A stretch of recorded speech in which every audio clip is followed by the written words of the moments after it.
Olá, turma, como vão? Esse é o fim. Acabou. E se é o fim, é o caso de dissolução da sociedade. Eu gosto de começar esse assunto estabelecendo uma distinção de significados. Porque a palavra ou a expressão dissolução, ainda que relacionada a direito societário, não estou nem falando assim em sentido geral, na linguagem natural. Essa expressão dissolução, ela é tomada em duas acepções principais. Então nós poderíamos falar de dissolução em sentido estrito, dissolução estrito sensu, e dissolução lato sensu, ou em sentido amplo. Dissolução em sentido estrito é aquele evento, aquele ato que dá motivo ao fim da relação contratual. A sociedade ainda não acabou. Ela mantém a personalidade, os acertos ainda não foram feitos, não se pagou o que se devia aos credores, não houve partilha de nada entre sócios. Quer dizer, apenas houve um evento que deu ensejo ao procedimento que vai levar à extinção da pessoa jurídica. Então, a dissolução, em sentido estrito, nem mesmo dissolve a pessoa jurídica. Não, é apenas a causa do procedimento ou desse conjunto de atos que se vai realizar para que então a pessoa jurídica chegue à sua extinção. Eu vou usar aqui uma parte, um fragmento da obra do Marlon Tomasetti, e aqui eu não vou colocar nada que seja exclusivo do Marlon, olha o pensamento dele. Não, isso aqui todo autor vai repetir basicamente a mesma coisa. Eu estou colocando aqui em razão daquele nosso combinado de que eu mencionaria as obras da bibliografia relacionando-as à nossa exposição do conteúdo. Vejam comigo esse pequeno trecho do curso de Direito Empresarial, volume 1, do Marlon Tomasetti. O processo de encerramento da sociedade deve ter um marco inicial, isto é, deve ocorrer um fato para desencadear todo o processo. Esse fato é o que denominamos dissolução estrito sensu, que pode ser entendida como a causa do encerramento da sociedade, ou seja, o fato que desencadeia todo o processo de dissolução em sentido amplo. Nesse momento, opera-se uma alteração no objetivo da sociedade. Em vez de objetivar a produção dos lucros, a sociedade passa a objetivar o acerto de sua situação patrimonial para uma eventual divisão do seu patrimônio entre os sócios. A sociedade ainda existe, ainda há uma pessoa jurídica, um centro autônomo de direito e obrigações. Todavia, a sociedade só pode ultimar os negócios pendentes, praticar os inadiáveis e os necessários à sua extinção.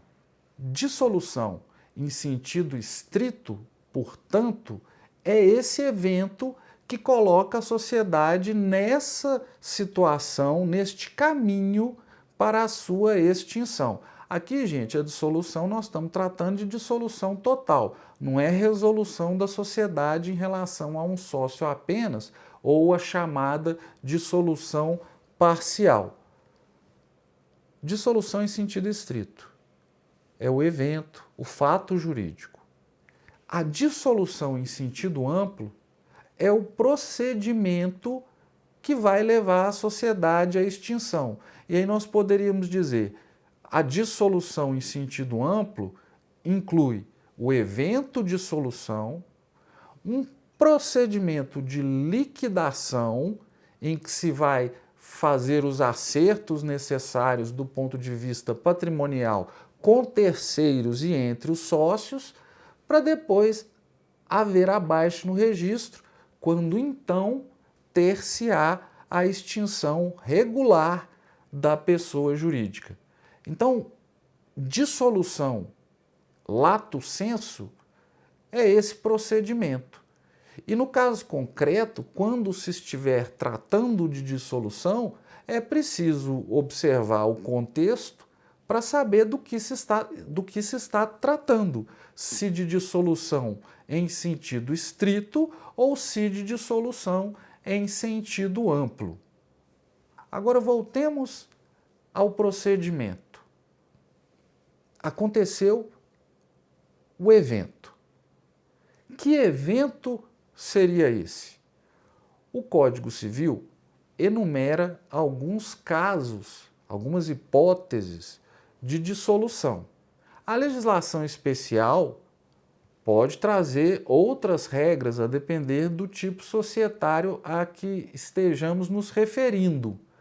Mas, de modo geral, e considerando os nossos objetivos de agora, eu vou mencionar os casos previstos no Código Civil e que trazem, a partir do artigo 1033, as hipóteses de dissolução da sociedade. Dissolve-se a sociedade quando ocorrer: 1. O vencimento do prazo de duração, salvo se, vencido este e sem oposição de sócio, não entrar a sociedade em liquidação, caso em que se prorrogará por tempo indeterminado. Aqui nós estamos tratando da sociedade de prazo determinado. Acabou o prazo, então, em tese, ela se dissolve, exceto se nenhum sócio tomar providência para isso, caso em que ela se regularizará pelo tempo e passará a ser entendida como uma sociedade de prazo indeterminado. Continuando os incisos do artigo 1033, inciso 2. O consenso unânime dos sócios. 3. A deliberação dos sócios por maioria absoluta na sociedade de prazo indeterminado. Quanto ao inciso 3, eu faria uma observação. Em respeito ao princípio da manutenção da empresa, e considerando que ali não são todos os sócios, não é um consenso unânime, nós poderíamos pensar a situação em termos de uma dissolução parcial. E caso haja uma garantia para os sócios que se retiram de que não vão se obrigar, não vão se responsabilizar por dívidas na continuação da atividade, não existe problema em que a sociedade continue funcionando. Ah, Cláudio, mas está falando no dispositivo que ela se dissolve. Se dissolve. Mas eu acho, e não estou sozinho nessa, que se houver interesse dos sócios que não votaram pela dissolução em manter a sociedade, ela poderá ser mantida a depender de eventuais ajustes e de alguns acertos para a segurança dos sócios que gostariam que a sociedade fosse extinta. Continuando, o próximo inciso previa que, se a pluralidade de sócios não fosse reconstituída em 180 dias, a sociedade seria dissolvida. Como assim não fosse reconstituída? Ora, uma sociedade com 2 sócios, um morreu. E aí a sociedade ficou com um apenas. Deveria haver a reconstituição em 180 dias, caso contrário, haveria a dissolução. Seria o caso de encerrar. Ou um sócio saiu, o outro não queria encerrar, pode ficar 180 dias, poderia. E agora? Pessoal, vamos pensar um pouquinho no contexto dessa alteração que revogou esse dispositivo. O conjunto da obra da revogação foi um projeto que previa que a sociedade poderia ser unipessoal, não apenas a limitada. Então a ideia aqui não era acabar com a sociedade. Seria que, se não repousa em 180 dias, vira sociedade unipessoal. mas isso não passou, foi vetado. Então ficou meio descaracterizada a proposta. Se nós formos interpretar essa derrogação, né, do dispositivo de acordo com o sentido geral, tanto da proposta quanto de um sistema que pretende a manutenção da empresa, nós poderíamos interpretar isso aí usando talvez analogicamente o caso da sociedade em comandita simples, que pode ficar um tempo, né, sem as espécies de sócios por algum prazo. É claro isso? Não, não é claro, mas eu não acredito que a interpretação a ser dada nesta situação seja a de encerrar a sociedade. Quer dizer, antes podia ficar 180 dias, agora se sair o sócio tem que encerrar? Não é a minha interpretação de como deve viger o dispositivo. E na doutrina você vai encontrar opiniões parecidas com essa que eu estou transmitindo para vocês nesse momento. 5. O artigo 1034, por sua vez, traz a enumeração de hipóteses de dissolução judicial. É a dissolução cuja o evento, né, a dissolução em sentido estrito, se dá por sentença transitada em julgado. Aqui vamos fazer uma observação. Qualquer dissolução pode acabar sendo discutida no judiciário. Pode haver uma dissolução que é consensual e no momento da apuração de haveres há uma discordância, aí um dos sócios vai propor uma ação de dissolução com o sentido de apuração de haveres. Pode haver uma exclusão de sócio de acordo com o contrato, então poderia se dar por meio de alteração contratual, mas, ou ainda de um sócio que não contribuiu para a formação do capital, sócio remisso, ele foi excluído, mas houve uma discussão judicial. Então, essa questão de dissolução judicial e extrajudicial, nós temos que entender que toda dissolução pode ser levada ao judiciário. Em tese, a dissolução judicial seria aquela em que a sentença é o ato inicial, não o ato inicial, mas é o ato que causa a dissolução, como uma dissolução em sentido estrito. É por isso que essa distinção também é criticada, essa classificação da dissolução judicial e extrajudicial, porque, obviamente, ela não é perfeita. Pois bem, o dispositivo, o artigo 1034, enumera que a sociedade pode ser dissolvida judicialmente a requerimento de qualquer dos sócios, 1. Quando anulada a sua constituição e 2. Quando exaurido o fim social ou verificada a sua inexequibilidade. E aí o 1035, o contrato pode prever outras causas de dissolução a serem verificadas judicialmente quando contestadas. E é justamente essa possibilidade de que as causas sejam contestadas é que faz com que qualquer dissolução possa resultar num procedimento judicial, né, que venha a esclarecer as dúvidas de direito das pessoas envolvidas.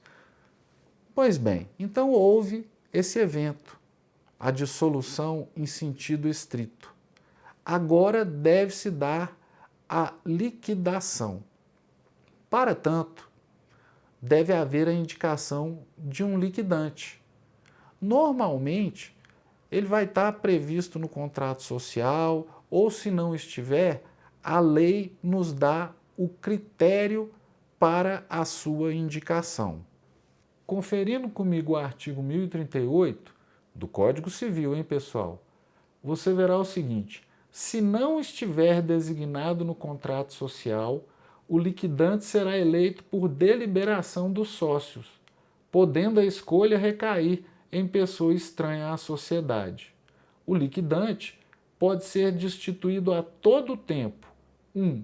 Se eleito pela forma prevista nesse artigo, mediante deliberação de sócios. 2. Em qualquer caso por via judicial, a requerimento de um ou mais sócios, ocorrendo justa causa. A lei já estabelece, então, o critério para a escolha de um liquidante.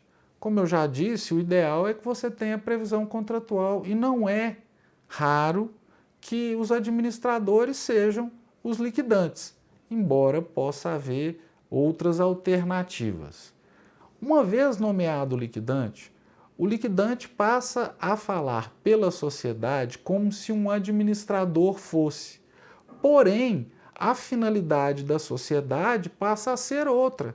Ela não mais está voltada ao exercício do objeto social, mas sim à realização dos acertos necessários para a sua extinção.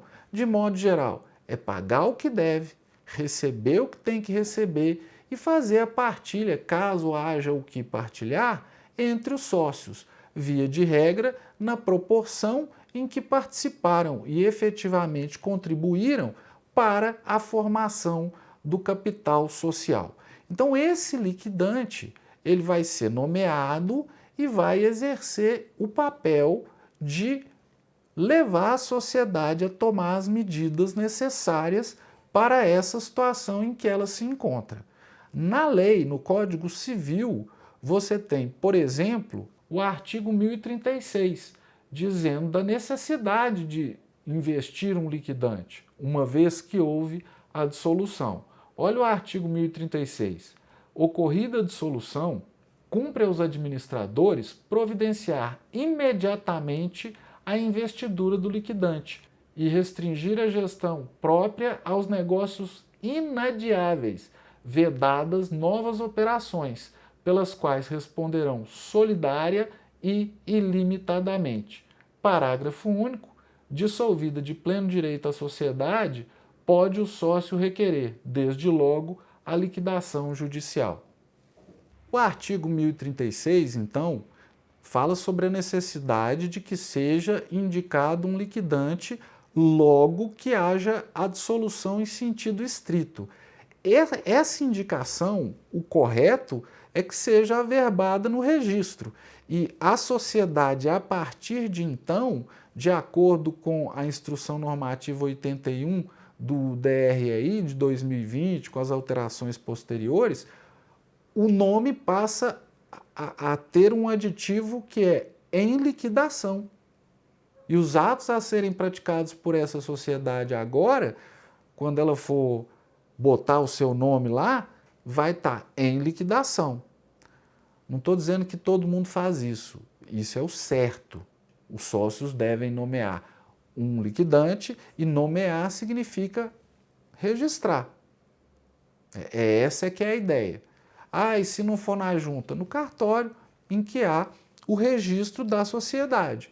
Vai averbar lá que ela está em liquidação e quem é o liquidante. E o artigo 1105 vai nos dizer o que o liquidante tem que fazer. Qual é a finalidade dos poderes que ele tem agora? 1105. Compete ao liquidante representar a sociedade e praticar todos os atos necessários à sua liquidação, inclusive alienar bens móveis ou imóveis, transigir, receber e dar quitação. Sem estar expressamente autorizado pelo contrato social ou pelo voto da maioria dos sócios, não pode o liquidante gravar de ônus reais os móveis e imóveis, contrair empréstimos, salvo quando indispensáveis ao pagamento de obrigações inadiáveis, nem prosseguir, embora para facilitar a liquidação, na atividade social. Isto é, estando a sociedade em liquidação, ela para com a atividade regular que ela vinha exercendo. E aí, ao final de realizar os atos necessários, o liquidante vai prestar contas dessa liquidação aos sócios para finalmente após essa prestação de contas ser aprovada pelos sócios, haver a baixa no registro e então a extinção da sociedade. Ainda no Código Civil, nós temos os artigos 1108 e 1109 que mencionam esse final do procedimento de liquidação. Em sentido amplo, dissolução lato sensu vai incluir todos esses atos, desde a dissolução até a extinção, tal como referenciados nesses últimos momentos do vídeo. Só para a gente fechar, existem diversas classificações que são aplicadas à dissolução. Você vai ter aquela distinção que nós já mencionamos, que diferencia com base em ser judicial ou não. Então você encontra dissolução judicial e extrajudicial. É uma distinção, embora imperfeita, útil e será referenciada a todo momento. E você tem também uma classificação que diferencia a dissolução de pleno direito, quando decorrente daquelas situações para as quais a lei prevê a dissolução de pleno direito, judicial, quando a dissolução decorre de uma sentença transitada em julgado, e consensual, quando se trata de uma dissolução que tenha decorrido do acordo entre os sócios. Nenhuma dessas classificações é exatamente perfeita. Tanto o critério de distinção quanto a utilidade podem ser questionadas nesses casos.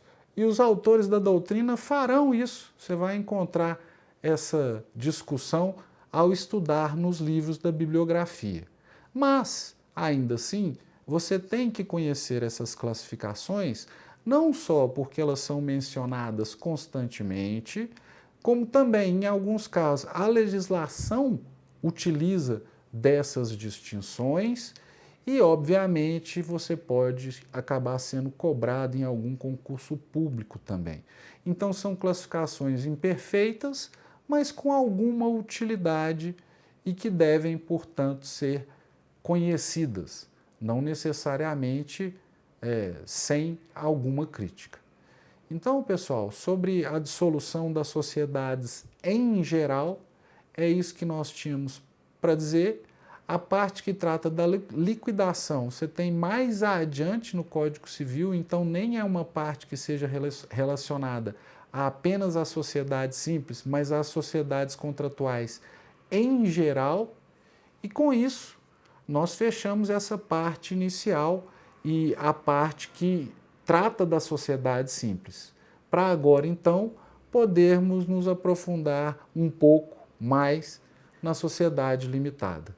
Então, por enquanto é isso, pessoal. Eu fico por aqui. Um abraço e até a próxima.